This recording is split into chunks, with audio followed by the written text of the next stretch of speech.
baiboly? Ahoana ho ny baiboly? Fampianarana ara-baiboly mitohitohy arahanao eto amin'ny Open Radio, iarahanao amin'ny namana Richard Andrianjatovo. Ahoana ho ny baiboly? Ahoana ho ny baiboly?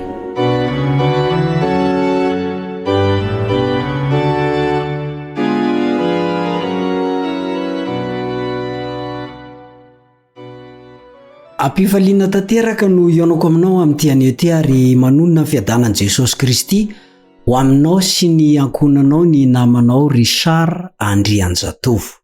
Ilay bibidia faharoa na i Etats-Unis ny Amerika. Araka ny nampanantenaiko anareo dia ho jerentsika ny mahakasika an'ilay bibidia faharoa. Dia tsy izy izany fa Etats-Unis d'Amerika. Tiako hatrany ny mamerina izao teny izao ety ambony. Fa tsy miteny foana izay na manaratsy be fatany. Raha mamoaka ireny lesona mitohitohy ireny. Fa fanokafana ny masontsika raha mety hisokatra amin'ny fanampirofona fa marina ny baiboly eo an-tananao io e. Ary ny tantara no manamarina izany.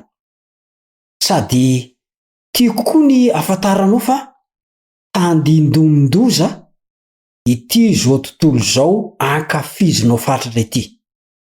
Ka tsy ho ela dia hitobaka ny kapoaka amin'ny fahatezerin'Andriamanitra. Isika nefa dia tahaka ny rendremana matory avokoa ka tsy manam-poloza akory. Efa hitantsika tamin'ireo lesona teo aloha ny mikasika an'ilay bibidia na ilay fahefana na fanjakana voalohany izany. Voalaza ny Apokalipsy 17 ny 1 ka hatramin'ny 10 izany. Zay nandray anjara goavana teo amin'ny tantaran'izao tontolo izao dia ilay tandroka kely voalazan'i Daniel 7 ny 9. Io tandroka kely io dia nipoitra tao aorian'ny tandroka 10. Daniel 7 ny 14.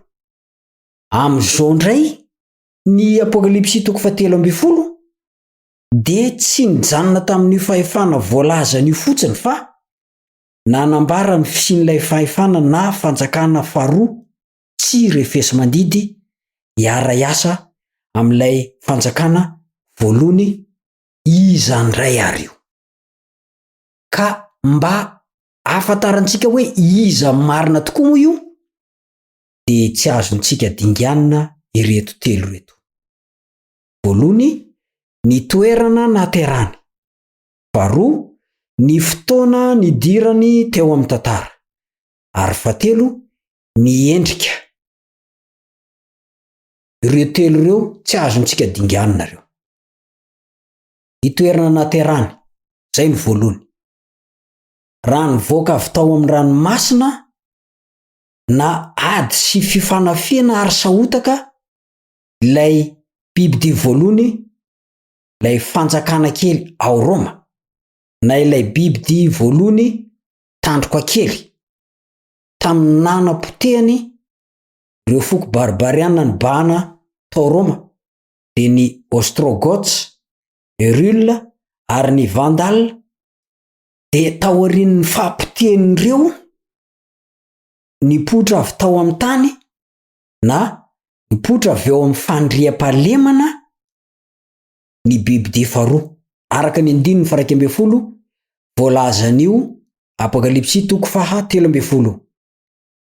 Milaza ny toerana tsy misy olona ihany koa ny teny hoe tany na tany efitra. Ao amin'ny Apokalipsy 12 ny 9 no azonao hanamarinana izany. Apokalipsy 12 ny 9. Milaza filaminana fa tsy sahotaka toy ny ranomasina ny tany. Raha ny tantaran'ny Etats-Unis ny Amerika tokoa no jerena dia Eropeanina ny tsomponenana nandritra ny fanenjena ara-pivavahana nataon'ny fahefana papaly no tafaray tao amin'izany tany izany. Tany izay tsy mbola nisy mponina ka nanomponena natao ary lasa firenena lehibe.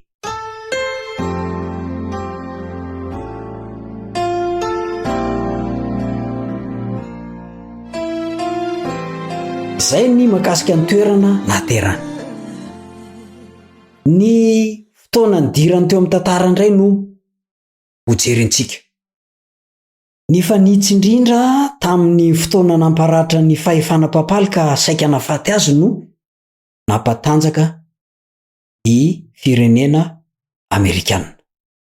770 izay taona zay. Tsy misy firenena matanjaka mafy an'izao tontolo izao manana izany toetoetra zany afa-tsy États-Unis irery ihany. Fahatelo, ny endriny. Ny endriny indray dia tsy inona fa ny fananany tandroka roa tahaka ny an'ny zanak'ondry. Apokalipsy 17:1-2. Firenena tanora tokoa izy satria zanak'ondry no voalaza ao fa tsy reny-ondry. Tsy tanora fotsiny izy fa tia fandriam-pahalemana tahaka ny zanak'ondry ihany koa. Jesosy no aseho amin'ny zanak'ondry manerana amin'ny Baiboly manontolo. Jaona 1:7 dia niteny Jaona nanao hoe indro ny zanak'ondrin'Andriamanitra izay manala ny fahotany zao tontolo. Ka raha jery ivelany fotsiny zany dia malemy fanahy tanteraka i États-Unis satria na dia ny lalam-panorenany aza dia ahitana foto-kevitra momba ny fahafana sivily sy fahafana ara-pivavahana. Les statuts de la liberté dia efa manambara zay fahafana sy fahalalana zay. Tsy hita ao ny fandrarana ny fivavahana sy ny fampifangaroana ny fivavahana sy ny politika. Noho izany dia maniry ohatry ny ahi-dratsy ny antoko-pivavahana any. Saingy aza adino fa iteny tahaka ny dragona ihany izy amin'ny farany. Vakio angeny 1:20 ao amin'ny Apokalipsy 7:12 manamarina an'izany zavatra noteneniko zany. Ivadika nefa raha an'io fahefana anankiray io koa amin'ny farany.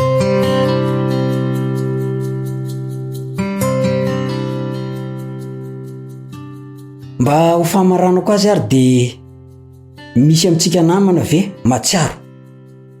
Fa raha vao ny andoha zao fampianarana amin'ny tontolo izao dia efa niteny toy izao aho tamin'izay fotoana izay.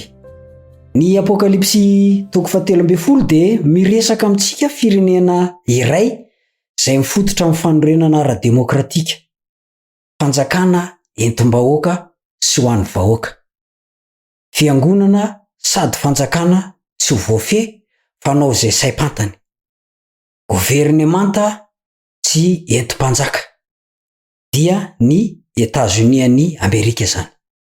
Indrisy anefa fa na dia toa malemy fanahy tahaka ny zanak'ondry aza izy eo amam-bolony dia iteny tahaka ny dragona ihany amin'ny farany. Dia nataoko tamin'izay moa hoe Apokalipsy 7:1-2 azonao vakiana zany. Ka hosodoko ny vahoaka ary ho voafitaka ny maro noho ny fianaka ny finoana sy ny filalaovanangatra na ny finoana avelo zany, fiantsoana avelo ary ny fampianaran-diso. Dia izany moa dia ho tonga hatramin'ny finoana ny lainga mihitsy fa Andriamanitra no nanova ny sabatan'i Jehova dia ny sabotsy andro fafito amin'ny herinandro ho amin'ny alahady andro voalohany amin'ny herinandro. Isy mihitsy amin'izany ny fangatahana atao amin'ny membre ny kongresy ny mba hanovana ny lalam-panorenan'ny États-Unis. Hambara ireo lalàna momba ny alahady. Ko na iza mandika ireo lalàna ireo dia miendrika ny andoha-onitra avy hatrany. Arahin'ny sazy an-tranomaizina izay afara amin'ny fanamelona ho faty mihitsy. Araka ny voalazan'ny Apokalipsy 7:12-15. Lazainy Baiboly amintsika fa io lalàna io no mahariky ny bibidia. Apokalipsy toko 4:2. Apokalipsy toko 7:20. Ka anao lalàna sala am'izany avokoa ny tany rehetra mba ampileferina ny sitrapon'ny olona rehetra monina ambony tany. Dia mafy sy androso faingana ny fahasairanana hamely tampoka an'izao tontolo izao toy ny mpangalatra amin'ny alina.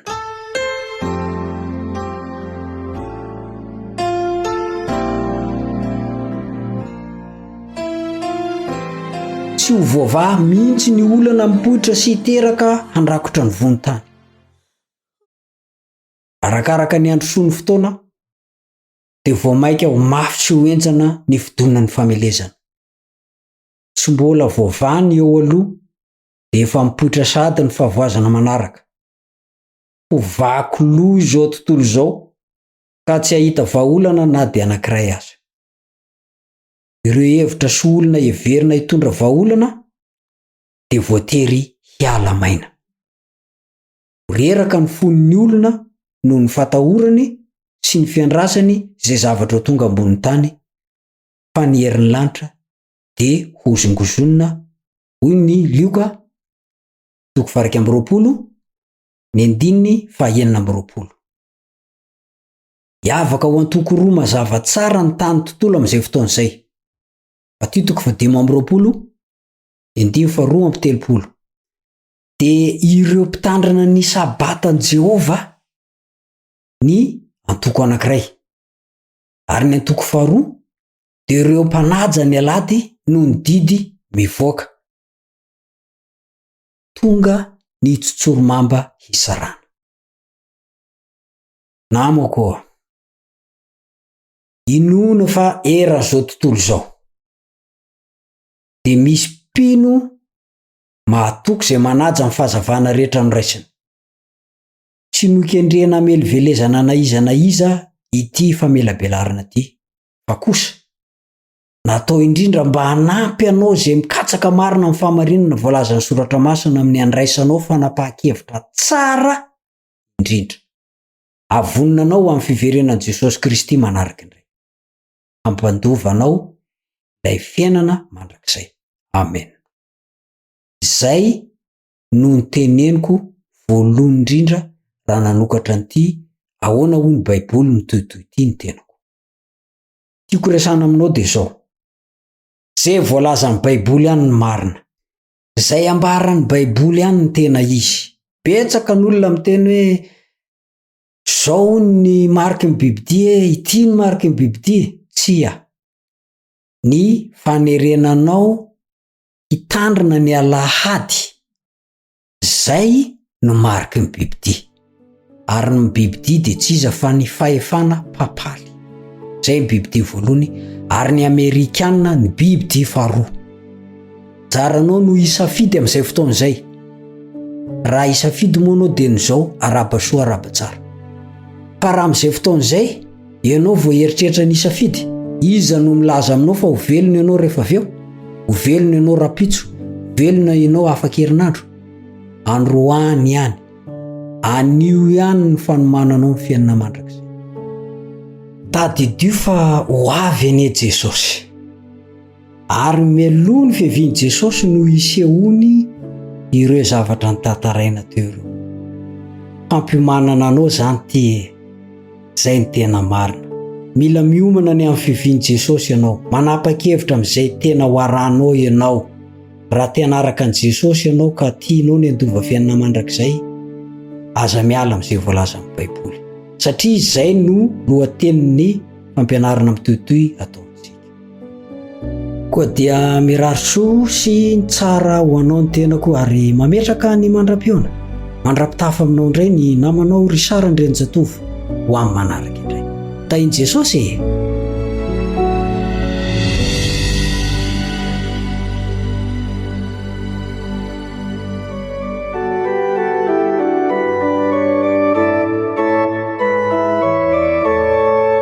Ahoana hoy ny Baiboly? Ahoana hoy ny Baiboly? Fampianarana ara-Baiboly mitohitohy arahanao eto amin'ny Upfer Radio, iarahanao amin'ny namana Richard Andrenjatovo. ahoana ho ny baiboly? Ahoana ho ny baiboly?